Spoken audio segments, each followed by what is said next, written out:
अगर आप सोच रहे हैं कि मल्टी लेयर्ड सुपर खस्ता सुपर क्रंची खाजे मैंने मैदा से बनाए हैं तो आप बिल्कुल गलत हैं, क्योंकि ये मैंने बनाए हैं आटे के साथ में। तो यहाँ पे सबसे पहले आपको करना है चैनल को सब्सक्राइब। एक बर्तन में लेना है आपको 3 कप गेहूं का आटा, अजवाइन, कसूरी मेथी, कलौंजी, नमक, हल्दी, पुदीना और बहुत सारा मोयन डाल के सख्त सा आटा आपको यहाँ पे गूंद लेना है। आटा जो है वो मैं यहाँ पे गुनगुने पानी से लगा रही हूँ, क्योंकि जो गुनगुने पानी से आटा लगाते हैं उससे बहुत खस्ता खाजे बनते हैं। आटा लगाने के बाद में मैंने उसको 15 मिनट के लिए रेस्ट के लिए रख दिया है और यहाँ पे मैं बना रही हूँ इसके अंदर लगाने के लिए एक पेस्ट। तो मैंने लिया है आटा और घी में उसको मिला करके एक पेस्ट तैयार कर लिया है। फिर उस आटे को वापस से मसल करके मैंने यहाँ पे बना ली है गोल गोल रोटी की तरह शेप और उस पर लगा दिया है जो पेस्ट हमने बना के रखा था वो। इस पेस्ट को चारों तरफ इक्वली स्प्रेड करते हुए हमें लगाना है और वापस से इस रोटी को हमें बेल लेना है।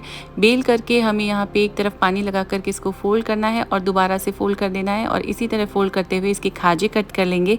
और आप देख सकते हैं कि अभी से इसमें लेयर्स दिख रहे हैं, यानी फ्राई करने के बाद में तो बहुत सारे लेयर्स इसमें आने वाले हैं। तो यहाँ पे सुपर खस्ता खाजे हो चुके हैं तैयार। रेसिपी आपको कैसी लगती है मुझे कमेंट में बताना बिल्कुल मत भूलिएगा और आप भी इस दिवाली बनाइए ये सुपर खस्ता आटे के खाजे। वीडियो को लाइक और चैनल को सब्सक्राइब कीजिएगा।